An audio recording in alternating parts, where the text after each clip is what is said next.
De manhã, havia apenas o pó marrom das mariposas que à noite tinham se debatido no lustre do teto do quarto. Eu as tocava, meus dedos ficavam farinhentos e marrons, e no lugar onde eu as tocava, suas asas ficavam transparentes. Quando eu soltava as mariposas, elas se debatiam ainda um pouco abaixo do meu joelho. Mais alto elas não iam, e eu as pisava com meu sapato, e queria dar a elas um golpe de misericórdia. Estourava uma barriga aveludada e protuberante, e espirrava um leite branco no chão. E então o nojo subia dos meus sapatos e colocava suas amarras ao redor da minha garganta, e suas mãos eram frágeis e frias como as mãos dos velhos que eu via nas camas com tampas, diante das quais a gente se sentava em silêncio e rezava. O queixo das velhas mulheres tremia acima dos rígidos nós dos lenços da cabeça. Eu via o muco em seus cílios molhados e trêmulos e não compreendia o sentido de suas lágrimas. Essas camas, vovó dizia, eram caixões, e os que estavam neles, ela dizia, estavam mortos. E ela acreditava, quando eu dizia isso, que eu não compreenderia a palavra. Eu compreendia, sem nunca antes ter ouvido falar. Eu carreguei isso comigo por muitos dias e via um defunto em cada pedaço de frango que estava na sopa, e vovó não me levou mais para os velórios.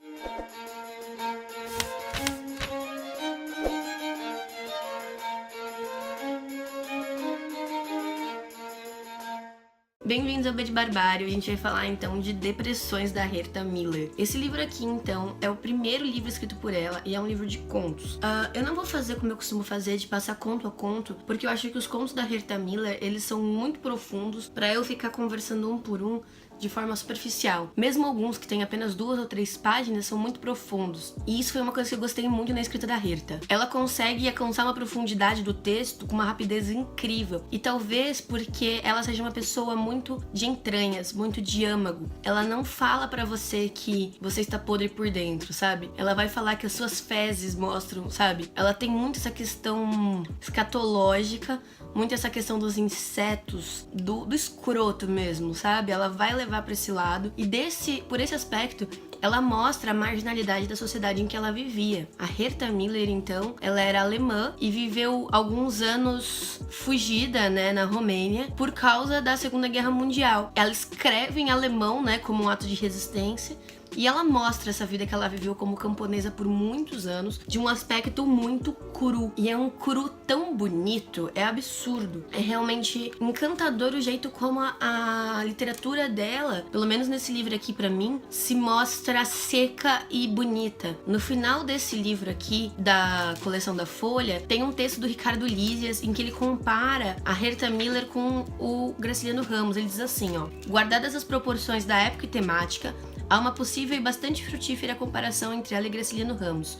Os dois procuram extrair da linguagem econômica e seca, Miller, porém, é lírica algumas vezes, uma ênfase muito forte nas personagens e em suas relações com o mundo. Ainda que para o brasileiro a opressão venha do capitalismo agrário explorador, que infelizmente ainda vigora no Brasil, e para a romena o Estado ditatorial comunista sirva para limitar a vida das pessoas a ponto de vitimá-las. Ambos têm em comum o artifício de diminuir ao máximo a expressividade da linguagem, para com isso tornar o texto rarefeito, incômodo e talvez até fraturado. Eu não diria que eu senti o texto fraturado, mas eu senti um texto incômodo. Quando você tem uma criança, né, o texto principal aqui, o Depressões, é contado do ponto de vista de uma criança, falando do muco dos olhos dos adultos, da cor das fezes, né, naquele banheirinho que eles tinham fora das casas antigamente. Quando você vê essa criança falando sobre pessoas mortas, isso é muito impactante, isso é muito forte.